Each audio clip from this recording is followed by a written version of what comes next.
Nunca vou esquecer o silêncio que caiu naquela sala quando Rafael me apontou o dedo e disse que eu não pertencia ali. Era véspera de Natal, a casa toda decorada com luzes douradas, árvore gigante cheia de presentes caros, e eu ali, de uniforme, carregando uma bandeja com taças de champanhe para a família dele. A família inteira estava reunida, uns 15 convidados, todos vestidos como se fossem para um baile. E eu, com meu avental azul surrado, sendo expulsa como se fosse um cachorro vira-lata que tinha entrado no lugar errado. Meu nome é Célia, tenho 42 anos e naquela noite eu estava completando exatamente 7 anos trabalhando na mansão dos Almeida Braga. 7 anos limpando cada canto daquela casa de 3 andares, passando pano em mármore italiano, lustrando lustres de cristal que custavam mais que meu salário de um ano inteiro. 7 anos acordando às 5 da manhã para pegar 2 ônibus e chegar antes das 7, porque Dona Silvana não gostava de ver funcionário chegando quando ela já estava acordada. 7 anos guardando silêncio, abaixando a cabeça, sendo invisível. Antes de trabalhar para os Almeida Braga, eu tinha passado por 3 empregos diferentes, todos como faxineira. Em todos eles, durei menos de 1 ano. Não porque eu trabalhasse mal, mas porque as condições eram péssimas, os patrões atrasavam salário, exigiam horas extras sem pagar. Quando consegui a vaga na mansão, através de uma indicação da prima da minha vizinha, achei que tinha dado sorte. A casa era enorme, o salário era melhor que a média, tinha carteira assinada. Nos primeiros meses, até me senti grata. Que boba eu fui. Mas naquela noite de Natal, eu me tornei muito visível. Tudo começou quando o seu Otávio, o dono da casa, me pediu para servir champanhe na sala de estar. Era uma tradição deles, reunir a família toda na véspera para um brinde antes da ceia. Eu tinha acabado de polir as taças de cristal, aquelas que só eram usadas em ocasiões especiais, e levei tudo numa bandeja de prata,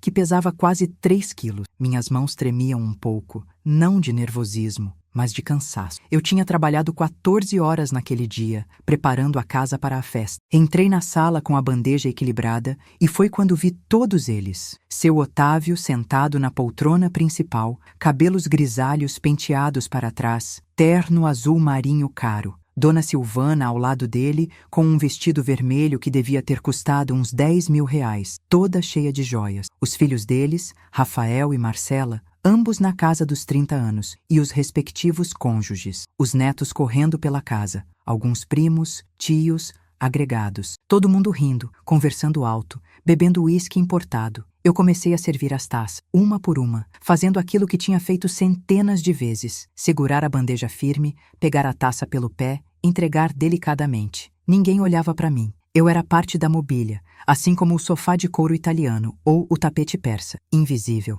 Até que cheguei perto de Rafael. Ele estava conversando com a esposa, uma loira de cabelos lisos que se chamava Patrícia e que sempre me tratava com aquele sorrisinho de canto de boca, como se sentisse pena de mim. Rafael pegou a taça da minha mão sem nem olhar para mim. E foi aí que aconteceu. Ele virou o corpo meio brusco para falar com o primo e a taça escorregou dos dedos dele. Caiu no chão. O cristal se estilhaçando em 1000 pedaços, champanhe se espalhando pelo tapete. O silêncio foi imediato. Todos pararam de falar e olharam para o chão, para os cacos brilhando na luz do lustre, para a mancha se alastrando no tapete bege. E então olharam para mim. Eu senti meu coração acelerar. Já tinha visto essa cena antes. Sabia exatamente o que vinha a seguir. Mesmo sendo culpa dele, mesmo eu tendo segurado a taça corretamente, a culpa sempre caía em mim. Sempre. Célia! A voz de Dona Silvana cortou o ar como uma navalha. Você deixou cair a taça. Eu abri a boca para falar,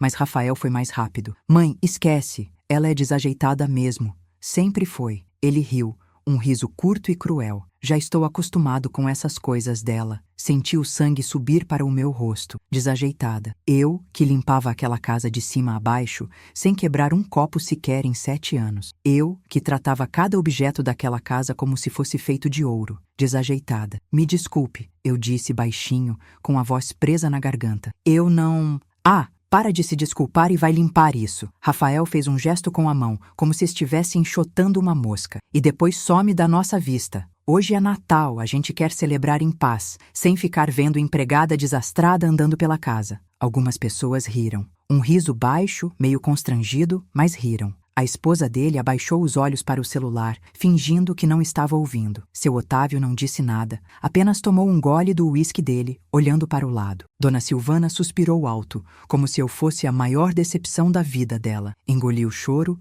coloquei a bandeja numa mesinha lateral e me abaixei para juntar os cacos. Minhas mãos tremiam agora, não de cansaço, mas de humilhação. Os pedacinhos de cristal cortavam a ponta dos meus dedos enquanto eu catava um por um, sentindo o champanhe gelado molhando meus joelhos. Ninguém se mexeu para ajudar. Ninguém disse, deixa que eu pego um pano. Só ficaram ali, me olhando juntar os pedaços da taça que o filho deles tinha derrubado. Levei uns 5 minutos para limpar tudo. Quando terminei e me levantei, Rafael estava me encarando com um sorrisinho de canto de boca. Sabe, Célia, ele disse, alto o suficiente para todos ouvirem. Eu estava conversando com minha mãe esses dias. A gente acha que tá na hora de fazer umas mudanças na casa. Meu coração gelou. A gente quer contratar uma empresa de limpeza profissional. Daquelas modernas, sabe? Com uniformes bonitos, gente treinada, que não fica quebrando as coisas. Ele deu uma risadinha. Então a gente não vai mais precisar do seu serviço. Eu pisquei, tentando processar o que estava ouvindo. Como? Foi tudo o que consegui dizer. Você está demitida, Célia. Ele disse aquilo com tanta naturalidade,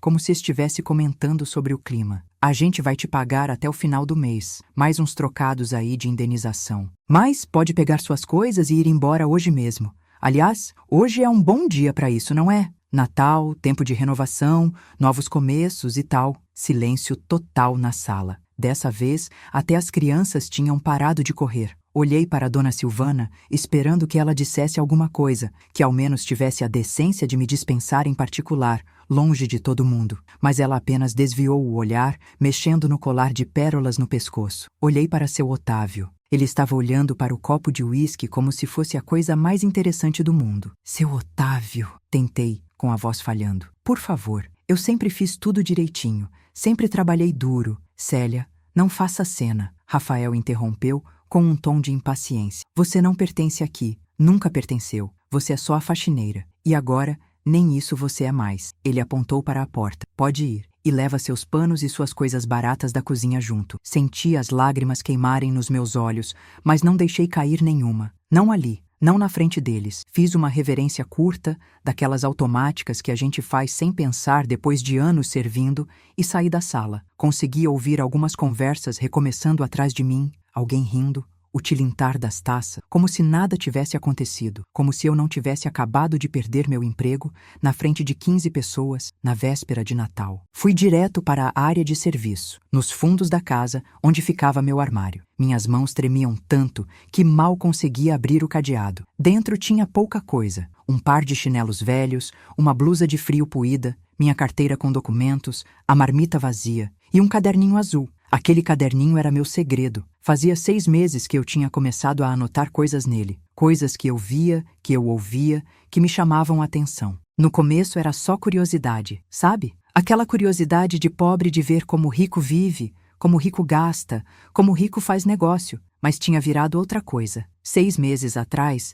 eu estava limpando o escritório do seu Otávio, passando pano na mesa enorme de madeira de lei que ele tinha lá, quando vi uma pasta aberta. Normalmente eu não mexia em nada, só limpava em volta. Mas alguma coisa naqueles papéis chamou minha atenção. Eram documentos da empresa dele, a Almeida Braga Construções. Números, muitos números. E um carimbo vermelho escrito Confidencial. Eu não sou muito boa com essas coisas de papel e número. Estudei só até a 8ª série. Mas até eu conseguia ver que alguma coisa estava estranha. Tinha 2 colunas de valores completamente diferentes. Uma marcada como oficial e outra como real. E os valores reais eram muito, muito maiores. Naquele dia eu não fiz nada, só terminei de limpar e saí. Mas aquilo ficou na minha cabeça. Comecei a prestar mais atenção. E percebi um padrão. Uma vez por mês, sempre na primeira quinta-feira, vinha um homem na casa. Ele nunca se identificava para mim, só entrava direto no escritório com o seu Otávio. Ficavam lá umas 2, 3 horas, conversando baixo. Quando ele ia embora,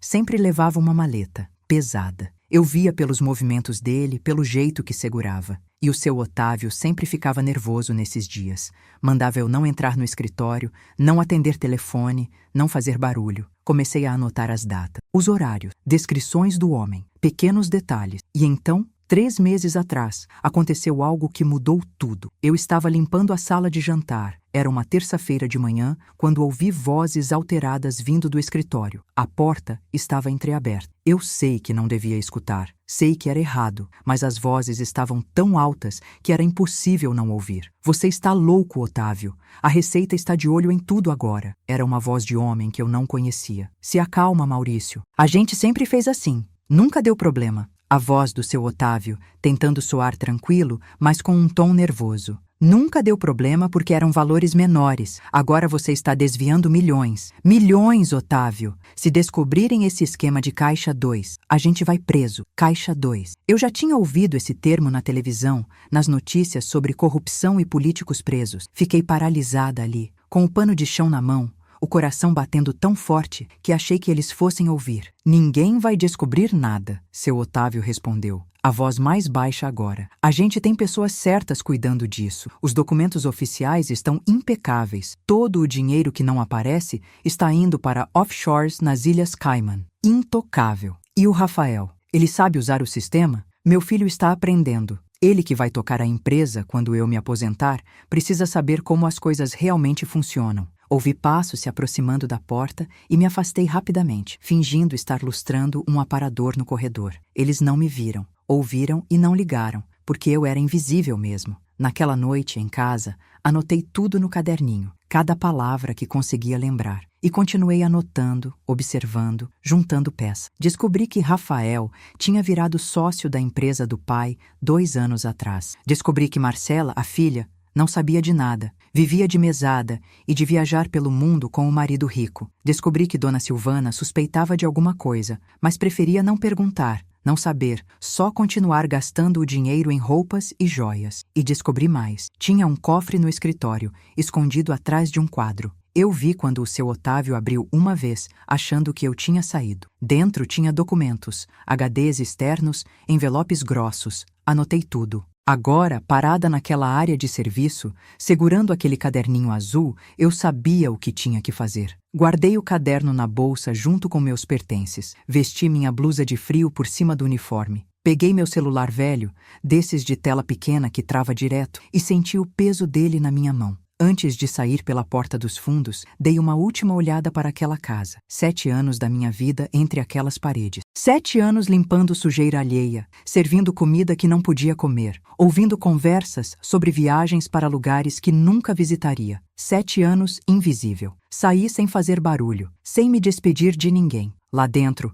eles deviam estar fazendo o brinde de Natal, sorrindo, fingindo que eram uma família perfeita e feliz. Caminhei 3 quarteirões até o ponto de ônibus. Estava frio, uma brisa gelada de dezembro que não combina com o Natal brasileiro, mas que naquele ano estava fazendo. Sentei no banco de metal, tirei o celular da bolsa e fiquei olhando para ele por um tempo. Tinha um cartão guardado na minha carteira. Um advogado que tinha ido na casa dos Almeida Braga 6 meses atrás, para um jantar. Ele tinha sido gentil comigo, diferente dos outros. Quando eu servi o café, ele tinha dito obrigado, tinha olhado nos meus olhos, tinha me tratado como gente. E quando estava indo embora, tinha me dado o cartão dele. Se um dia precisar de alguma coisa, qualquer coisa, pode me ligar. Meu nome é Dr. Paulo. Na época achei só gentileza. Agora, segurando aquele cartão com os dedos tremendo de frio e de nervoso, eu entendi que talvez fosse mais que isso. Disquei o número.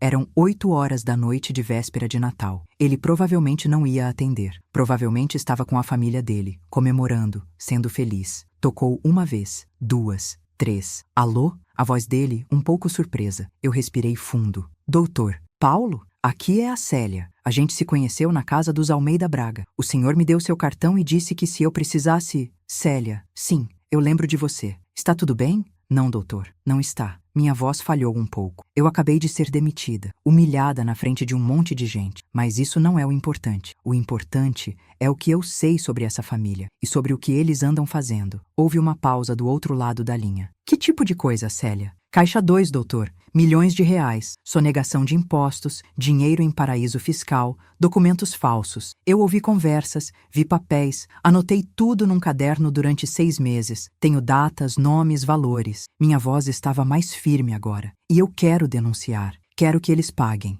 não pelo que fizeram comigo, mas pelo que estão fazendo, roubando, enganando, se achando acima da lei só porque tem dinheiro. Ouvi ele respirar fundo do outro lado. Célia, você tem certeza do que está dizendo? Isso é muito sério. Se você estiver falando a verdade, estamos falando de crimes federais. A Receita Federal vai querer investigar. Pode virar processo criminal. Eu tenho certeza, doutor. Absoluta certeza. Onde você está agora? No ponto de ônibus perto da casa deles. Me manda sua localização. Vou te buscar. A gente precisa conversar direito e você precisa me mostrar o que tem. Se for verdade o que você está dizendo, ele fez uma pausa. Se for verdade, a gente vai derrubar essa família inteira. Desliguei o telefone e encostei a cabeça no vidro sujo do ponto de ônibus. As luzes de Natal das casas vizinhas piscavam alegres, famílias inteiras visíveis pelas janelas, abraçadas, felizes. E eu ali, sozinha, com um caderninho azul e uma decisão que ia mudar tudo. 20 minutos depois, um carro preto parou na minha frente. Dr. Paulo desceu, um homem de uns 50 anos,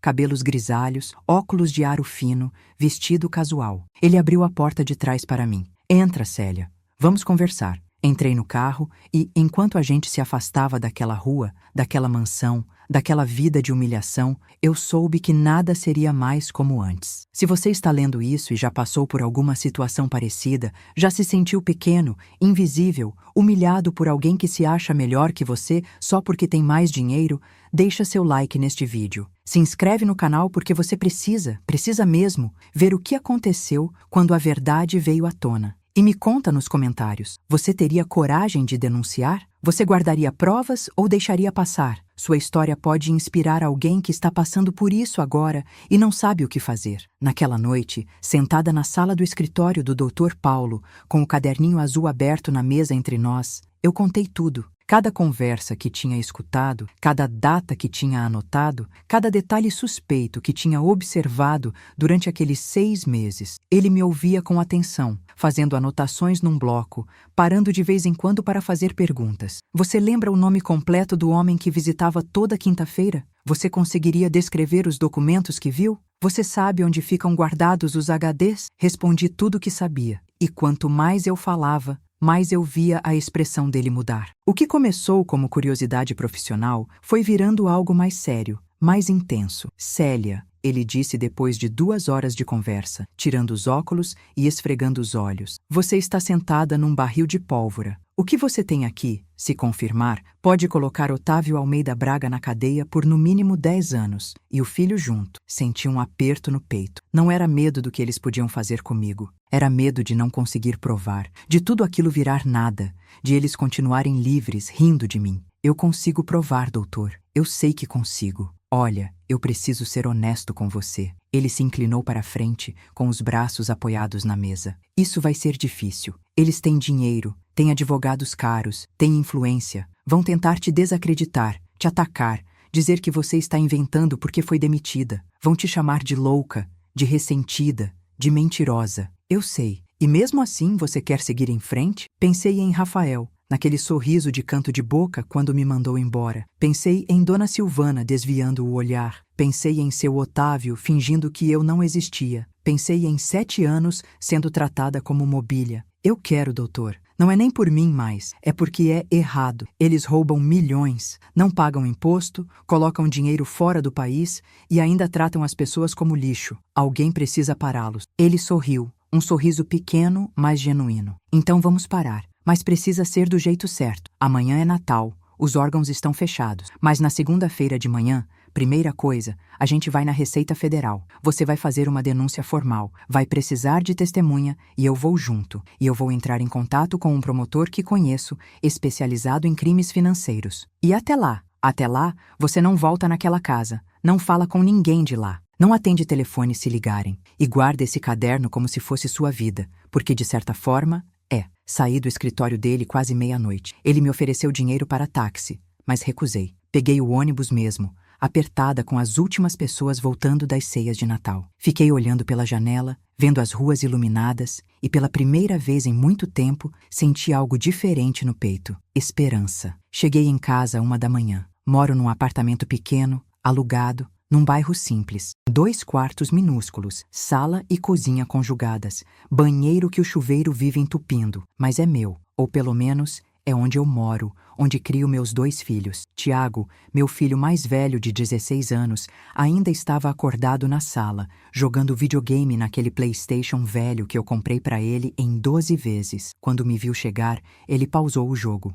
Mãe, você não ia dormir lá na casa? Pensei que você ia voltar só amanhã de noite. Larguei a bolsa no sofá e sentei do lado dele, cansada de um jeito que ia além do físico. Mudança de planos, filho? Aconteceu alguma coisa? Olhei para aquele menino que estava virando homem, com os olhos preocupados me encarando, e decidi contar a verdade. Fui demitida hoje. Vi o rosto dele mudar, a preocupação virando raiva. O quê? Como assim? Você trabalha lá há anos. Eles não podem te demitir assim do nada? Podem sim, filho. E fizeram. Na frente de todo mundo, no meio da festa de Natal deles. Respirei fundo. Mas não é só isso. Eu fiz uma coisa hoje que pode mudar nossa vida. Para melhor ou para pior, ainda não sei. Contei para ele, não todos os detalhes, mas o suficiente. Que eu tinha descoberto que meus patrões estavam cometendo crimes, que eu tinha guardado provas, que eu ia denunciar. Esperava que ele ficasse com medo, ou que me pedisse para não fazer isso. Mas meu filho me surpreendeu. Mãe, faz isso. Faz e não olha para trás. Essas pessoas sempre trataram você como lixo. Eu via quando você chegava em casa cansada, triste, humilhada. Se eles são criminosos, merecem pagar. Abracei meu filho ali, no sofá velho da nossa sala pequena, e chorei. Chorei tudo que tinha segurado na mansão, na frente deles, no ônibus, no escritório do advogado. Chorei de alívio, de medo, de raiva, de esperança.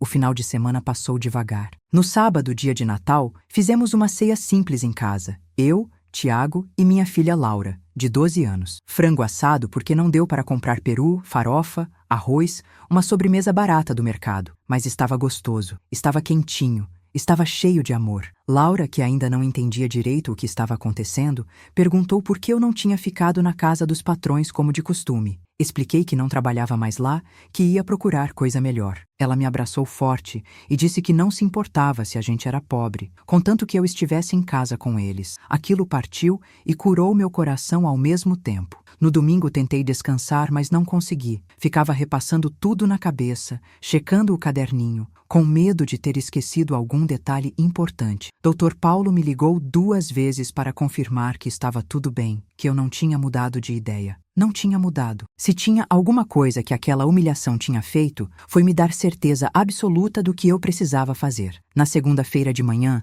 acordei às 5, mesmo sem ter emprego para ir. Tomei banho, vesti minha melhor roupa, que ainda era simples, mas estava limpa e passada. Peguei o caderninho, coloquei na bolsa junto com meus documentos. Dr. Paulo me buscou às 7 em casa. A gente foi direto para a Receita Federal. No caminho, ele me explicou como funcionaria. Você vai contar tudo para o auditor fiscal. Ele vai fazer um relatório preliminar. Se houver indícios suficientes de crime, eles vão abrir uma investigação formal. Podem levar semanas, meses até. Mas uma vez que começa, não para mais. O prédio da Receita Federal era enorme, todo de vidro, cheio de gente entrando e saindo com pastas e maletas. Me senti pequenininha ali, uma faxineira com um caderninho azul contra um sistema que parecia maior que eu. Mas, doutor, Paulo estava do meu lado e isso ajudava. Fomos recebidos por um auditor chamado Dr. Henrique, um homem de uns 40 anos, magro, com uma cara de quem não dormia direito havia dias. Ele nos levou para uma sala pequena, com uma mesa,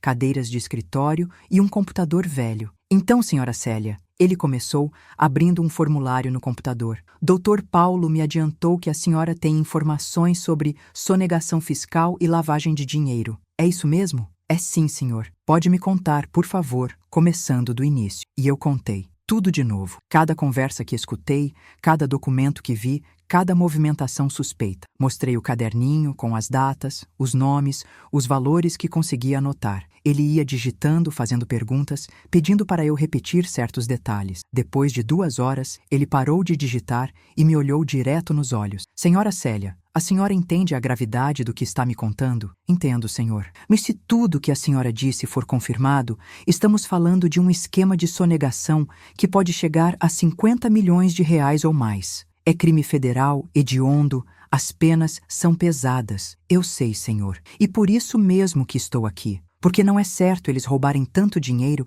e ficarem livres, gastando em festa e roupa cara, enquanto tanta gente passa necessidade. Ele fechou o computador e se inclinou para trás na cadeira. A gente vai precisar de mais do que o seu testemunho. A gente vai precisar de provas documentais, extratos bancários, contratos, os HDs que você mencionou. Alguma coisa concreta. Senti meu estômago apertar. Eu não tinha nada disso, só tinha o que tinha visto e ouvido. Mas, Dr. Henrique continuou, o seu relato é detalhado o suficiente para justificar uma investigação. A gente vai pedir autorização judicial para a quebra de sigilo bancário e fiscal da empresa e dos sócios. Se houver o que você diz que há, a gente vai achar. Quanto tempo isso leva? Pode levar algumas semanas para conseguir as autorizações, mas assim que tivermos, vamos agir rápido. Eles não podem saber que estão sendo investigados, senão vão destruir as provas. Saí de lá com uma mistura de alívio e ansiedade. Tinha feito minha parte. Agora era esperar. As semanas seguintes foram as mais difíceis da minha vida. Sem emprego,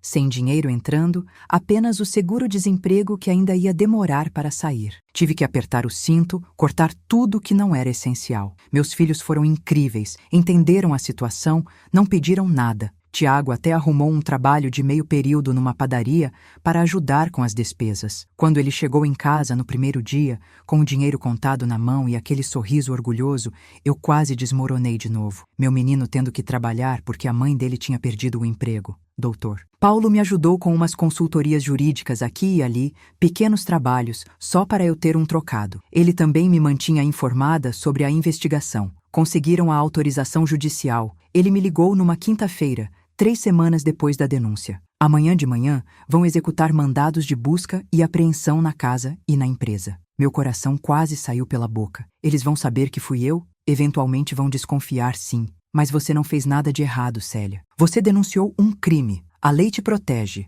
Não dormi naquela noite. Fiquei imaginando a cena, os auditores da Receita chegando na mansão com ordem judicial, seu Otávio e Rafael tendo que entregar tudo, Dona Silvana histérica, a família perfeita sendo exposta. Na sexta-feira de manhã, fui até a padaria da esquina comprar pão. Quando voltei, liguei a TV para ver se tinha alguma notícia. E tinha. Receita Federal deflagra operação contra sonegação fiscal em construtora de São Paulo. Empresário e filho são alvos de mandados de busca e apreensão. Apareceram imagens da mansão dos Almeida Braga, com carros da Receita Federal estacionados na frente, agentes entrando e saindo carregando caixas e computadores. E apareceu seu Otávio, algemas nos pulsos, sendo colocado numa viatura. Sentei no sofá, com as pernas bambas, olhando para aquilo. Tinha acontecido. Tinha realmente acontecido. Meu celular tocou. Era Dr. Paulo. Você está vendo? Estou. Eles encontraram tudo, Célia. Os HDs,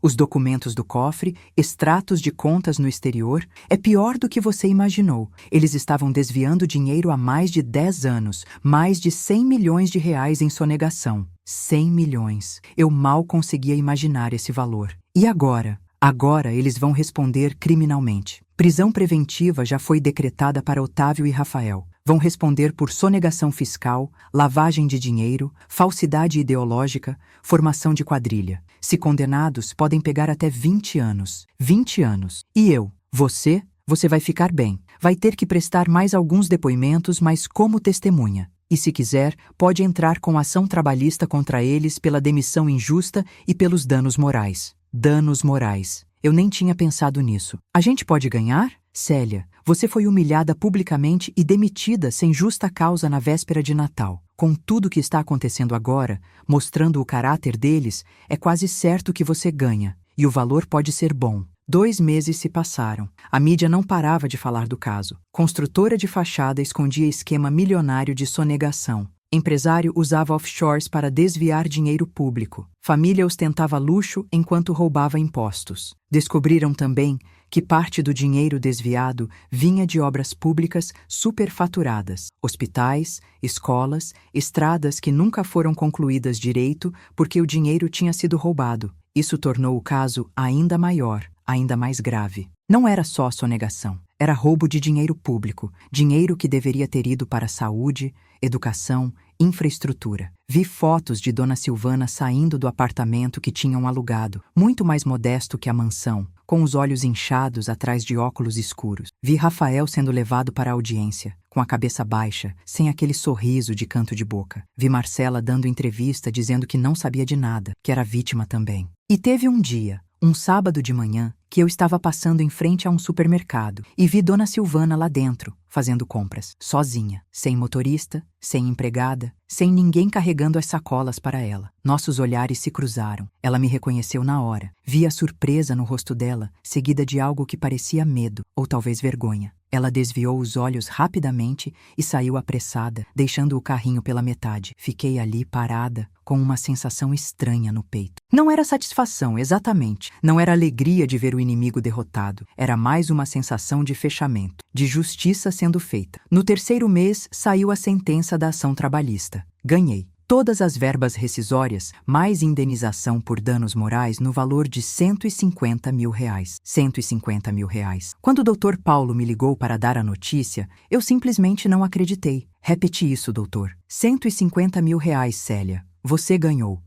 Sentei no chão da cozinha e chorei. Chorei como não chorava desde aquela noite de Natal. Mas dessa vez era diferente. Era choro de alívio, de vitória, de recomeço. Com esse dinheiro, paguei todas as dívidas que tinha acumulado nos meses sem trabalho. Comprei material escolar para meus filhos, comprei roupas novas, reformei o apartamento, consertei o chuveiro que vivia entupindo, troquei o sofá velho, pintei as paredes. E guardei uma boa parte na poupança, para emergências e para o futuro dos meus filhos. Mas o mais importante foi o que veio depois. Uma semana após receber a indenização, Dr. Paulo me ligou de novo. Célia, eu tenho um amigo que está abrindo uma empresa de limpeza profissional. Ele precisa de alguém experiente para ser supervisora, treinar a equipe, coordenar os trabalhos. Paga bem, tem benefícios, carteira assinada. Você teria interesse? Supervisora. Eu, que sempre fui a faxineira, invisível, sendo oferecida uma posição de supervisora. Eu aceito, doutor. Aceito sim.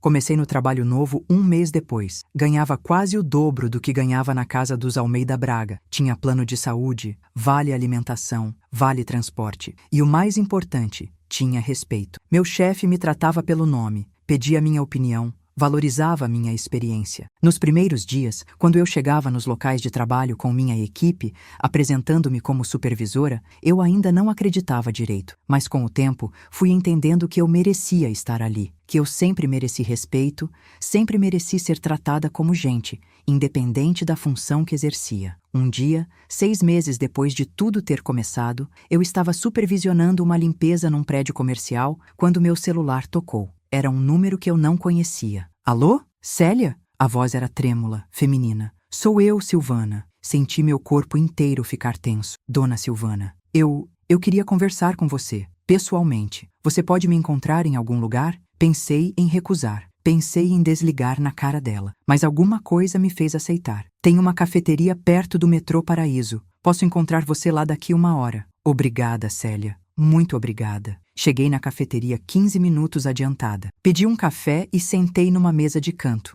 esperando. Dona Silvana chegou no horário, usando roupas simples, sem as joias caras, sem a maquiagem perfeita. Parecia 10 anos mais velha. Ela sentou na minha frente, pediu um chá, ficou em silêncio por um tempo. Eu queria pedir desculpas, ela disse finalmente com a voz baixa. Por tudo. Por como te tratei, por como deixei meu filho te tratar, por não ter impedido aquela humilhação no Natal. Olhei para ela, para aquela mulher que já teve tudo e que agora parecia tão pequena, tão perdida. Por que você deixou? Porque eu era covarde, porque era mais fácil fingir que não via, porque eu também acreditava naquela mentira de que a gente era melhor que os outros só porque tinha mais dinheiro. Ela enxugou uma lágrima. Perdi tudo, Célia. A casa, os carros, as joias. Meu marido está preso. Meu filho está preso. Minha filha mal fala comigo. Estou morando num apartamento alugado, vivendo de favor. E você quer o que de mim? Pena? Não. Eu só queria que você soubesse que você estava certa, em tudo, e que eu sinto muito. Olhei para as mãos dela, que antes estavam sempre cheias de anéis caros e unhas perfeitamente feitas. Agora estavam limpas, simples, com sinais de trabalho. Descobri depois que ela tinha arrumado emprego numa loja de departamentos, dobrando roupas e atendendo clientes. A vida tinha dado uma volta completa para ela. Fiquei olhando para ela, para aquela mulher quebrada, e senti uma coisa estranha. Não era raiva, não era satisfação. Era quase como uma tristeza. Tristeza por tudo que tinha acontecido, por tudo que poderia ter sido diferente se eles tivessem apenas sido pessoas decentes. Eu aceito suas desculpas, Dona Silvana, disse finalmente. Mas isso não muda o que aconteceu. Não muda os 7 anos que passei sendo tratada como nada. Não muda a humilhação. Eu sei, e eu não espero seu perdão. Só queria que você soubesse que aprendi. Tarde demais, mas aprendi. Ela se levantou, pegou a bolsa e antes de ir embora,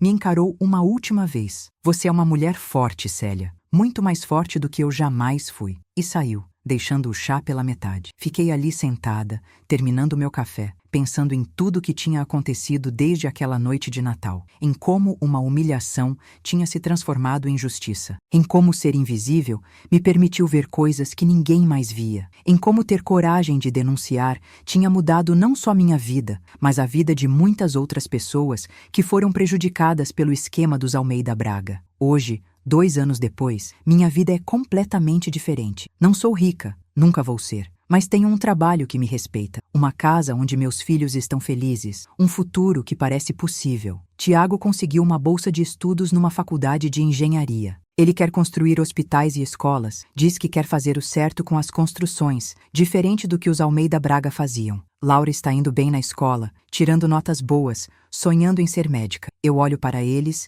e vejo que tudo valeu a pena. Otávio e Rafael foram condenados, 15 anos de prisão cada um, mais pagamento de multas milionárias. A construtora faliu. Os bens foram confiscados para pagar as dívidas com o governo. Dona Silvana trabalha agora como vendedora numa loja de roupa. Marcela se mudou para o exterior com o marido. E eu vivo minha vida, um dia de cada vez, sabendo que fiz a coisa certa, mesmo quando era difícil, mesmo quando tinha medo, mesmo quando parecia impossível. Às vezes encontro pessoas que trabalhavam com os Almeida Braga, outras faxineiras, motoristas, cozinheiras. Eles me agradecem. Dizem que eu dei voz a todos eles, que eu mostrei que a gente não precisa aceitar ser tratado como lixo. Isso me emociona toda vez. Essa história me ensinou que ninguém tem o direito de nos diminuir, não importa quanto dinheiro eles tenham. Me ensinou que ser invisível pode ser uma força, se a gente usar direito. Me ensinou que a justiça existe, mesmo que demore. Mesmo que o caminho seja difícil. Me ensinou